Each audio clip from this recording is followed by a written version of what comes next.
Welcome back. We're checking out the Sony FX2. Now I've got it here.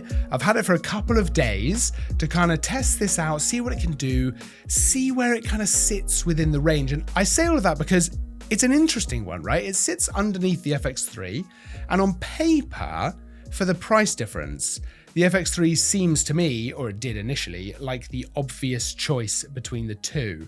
It's just a very capable video camera. This immediately to me felt actually pretty similar to something like the A7 IV, bizarrely, which I'm shooting on right now in terms of some of the features. It is absolutely better than the A7 IV when it comes to video, that A7 IV of course being more of a hybrid camera, but it kind of felt like it was sitting around that kind of range. And I wasn't entirely sure, just looking at it on paper, where this would kind of sit and what the point of it really would be. So I was very interested to get it in my hands to see if it made more sense. Some cameras just do. They make more sense when you actually start shooting with them. This is absolutely one of those cameras. There are what may seem like small things which add up to a huge difference when you are actually shooting. So in terms of raw spec, it might not seem so overwhelmingly impressive, but actually diving into the shooting experience, this is a pretty cool video system, I think, especially for solo videographers.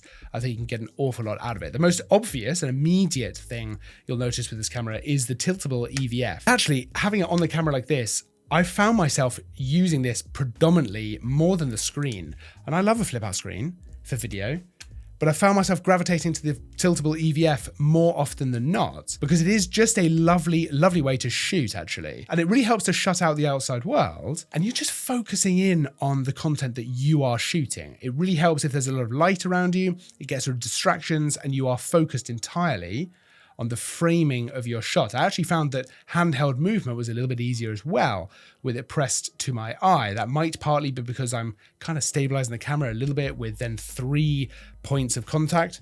If I'm like this, it might also be that the image stabilization seems to be a little better in this camera, which we'll get onto in a little bit. But this made a much bigger difference than I thought it would. The other big thing in this camera is the AI chip. Now, it's not the first time we've seen this from a Sony camera, but I think it's the first time we've seen it in an FX camera, and it makes a huge difference when it comes to things like autofocus, and then additional settings as well. Things like auto framing, which is a very cool mode if you want to film yourself, but make it feel a little bit like you've got a camera operator actually moving the camera around, where it'll zoom in and then track you around using real-time subject recognition to be able to track you and actually move that around. That's all using that AI chip. It's a really cool way to film if you are a solo shooter like I am. But it also just works exceptionally well when it comes to all kinds of autofocus. And I found that I could absolutely leave it on auto when it came to subject recognition, and it would seamlessly switch between looking for me, a human, right? Face, eye, all that kind of stuff. And then I could film my dogs. I could film, my windows with the raindrops on there. And it's just picking these things up. And even with my dogs, I haven't told it to look for a dog or an animal in the scene. It'll pick up the face and then the eye and track it in real time while shooting video, which is fantastic. It means that the autofocus is something you can pretty much never worry about, ever, which is, again, as a solo videographer, is so useful. That's such a useful way to be able to shoot, especially if you want to mount this onto a gimbal or something like that. You just never really have to worry about that. Now, I mentioned image stabilization as well. That AI chip also means you have dynamic active mode when it comes to image stabilization, which means that you can actually get even smoother handheld movement. And I've got to say, I found the handheld movement with this to be really good and something that I feel very comfortable actually using in professional situations when I'm shooting a promo video or whatever it might be, especially, like I say, with my eye up to the viewfinder, which is just it's one of those ones, until you use it, it's such a wonderful way to shoot. Really, really big fan. You've got a 33 megapixel sensor inside the camera. It's full frame, so you can actually take stills with this as well, but it is absolutely a video system through and through, and that's clear from not just the design of the camera, but the UI as well, so things like shutter angle rather than shutter speed. You've got up to 15 stops of dynamic range, especially if you're using things like S-Log3. You've got various different ways to shoot within S-Log as well, which I think is really important on a camera like this, as well as different modes to get some very quick quick results. You've got dual base ISO at 800 and 4000 as well. So you can get some really nice, clean, low light shots if that's something you need to be able to do. And then internally, you can shoot up to 10-bit 422, and externally, you can actually shoot all the way up to 16-bit RAW if you want to actually output that through the HDMI output. In terms of the actual resolutions and the frame rates that they'll shoot at, that is the one area that I think as a video focus system, it probably feels just a touch disappointing, right? So 4K,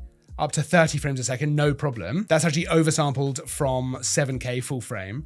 4K 60, it'll absolutely shoot, but that is going to be Super 35, so you're going to have a crop on there. Now, I just personally think that's a bit unfortunate. I think it's a shame, just because in this day and age, for a video-focused FX camera, it's just a shame to have a crop on there for the 4K 60. I don't think it's the end of the world, and the reason for that is that I actually find myself using that as an advantage to get a little bit more zoom sometimes if I want to. That can be a great way to still have that 4K footage, but you're zoomed even further than your lens will allow. So you can turn it to your advantage, but it's a little bit of a shame not to be able to have the slightly wider shots and you're forced to have that crop. That's the highest frame rate it'll do with 4K. You can shoot full HD all the way up to 120 frames a second. So if you want that 4K 120, that is where you will want to go for the FX3. So this does absolutely sit below the FX3, although you are then gaining things like the AI chip, which I do think is really cool. And outside of being able to shoot 4K 120, I do think the AI chip actually works so well. It is absolutely worth thinking about whether this is going to serve the purposes better, depending on how you shoot. And then, of course, the tiltable EVF as well,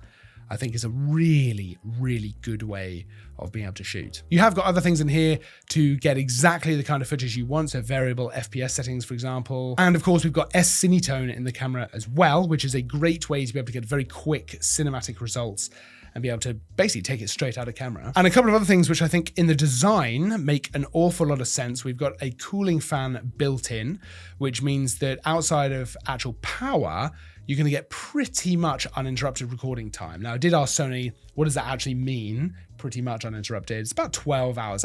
That's pretty good, right? Shooting 4K. You've also got a different heat dissipation structure to the camera.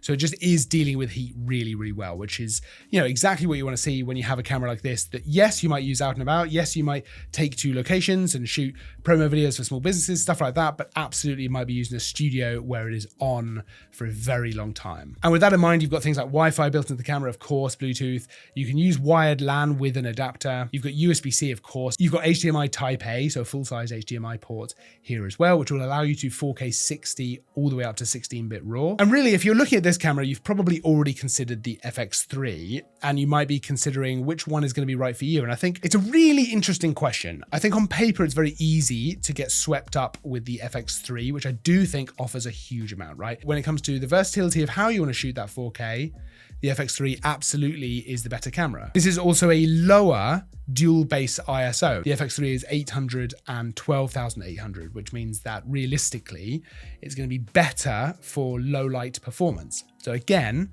that's something to consider. This does have advantages of its own. That AI chip means you are getting just basically the best autofocus you could have in a video focused camera. This subject recognition is unreal, so good.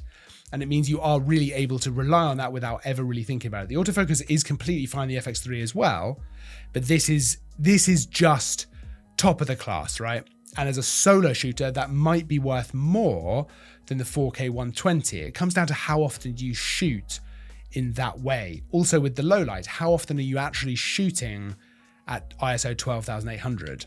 For me, that's almost never. So it is somewhat, not irrelevant, but something to think about. You also get that better image stabilization in here, including the dynamic active mode, things like auto framing as well that come with the AI chip, which is great to see. And of course, not to forget and never to forget the tiltable viewfinder. Now, you might not care that much about that. I personally, having used it, I just think this is awesome. I think it's such a cool way to shoot. And I would use this all the time if I was shooting on the FX2. It would absolutely be a kind of go-to way to shoot, I suppose. So I would say between those two cameras, there's quite a lot to consider there. Depends on how you want to shoot. And something I think we've seen a lot in the industry recently, and certainly from Sony, is lots of different options, right, for different kinds of videographers and photographers. I'm a big fan of that. I think actually, while initially I was a little bit skeptical of where this even sits and kind of what its purpose is, I feel like I fully get it now. It's a slightly different kind of shooter to the FX3. And I think it makes a lot of sense depending on how you shoot, what's important to you. They are actually slightly different cameras, having actually used this now. There's more to it than just what's on paper. I'd love to know what you think though. Is the FX2 something that speaks to you? Are you more interested in the FX3? Let me know in the comments. I think that's always super interesting. Or maybe even something like the A7 IV, if you're more of a hybrid shooter.